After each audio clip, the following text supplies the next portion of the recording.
থেকে আসছেন, পাবেন কিনা একটু প্রত্যাশার কথা জানান। আমি টুঙ্গি গাজীপুর জেলা থেকে আসছি, 4:30টার দিকে আইসা এখানে পড়ছি। এখন মাংস পাবো কিনা তা নিয়ে খুব সংকটে আছি। হয়তো যে পরিমাণ সিরিয়াল আমার আগেও আছে 100 লোক, এখন পাবো কিনা সেটা আমার জানা নাই। যদি না পান কেমন লাগবে? না পাইলে তো মন খারাপ লাগবে যে আসলাম কেন, তাইলে না এসে যদি কাজ করতাম, আমি হয়তো বিল্ডিং ডিপার্টমেন্টের একজন হেড কারিগর, কাজ করলে আমার 1000-1200 টাকা আসতো। আসলে খলিল ভাইয়ের নামটা শুনে ভালো লাগছে যে ভাইরালকৃত একজন খলিল ভাই, তার কাছে যাই।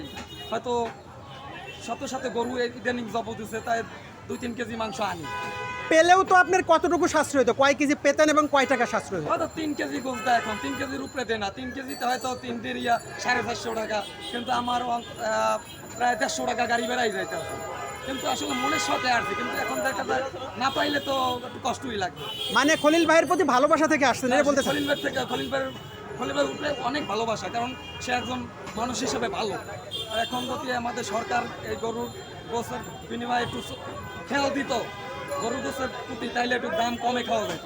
কিন্তু ইনি তো অনেক চাপে আছে এই ভালো কাজ করতে গিয়ে, এই বিষয়ে কি বলবেন? আসলে ভালো কাজ করতে গেলে কেউ বলে ভালো, কেউ বলে খারাপ, কিন্তু সে চাপের মুখে আছে, ঠিক আছে।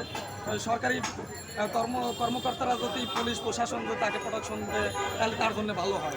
যদি খলিল ভাই এই দামে আরো কয়েকটা শাখা করতো যেখানে আপনারা সুবিধা মতো পেতেন, তাহলে কেমন হতো? তাহলে তো আমাদের নিম্ন পরিবারের জন্য অনেক ভালো হতো। তাহলে এই বিষয়ে একটু বলেন, খলিল ভাইয়ের প্রতি আপনার আহ্বান জানান।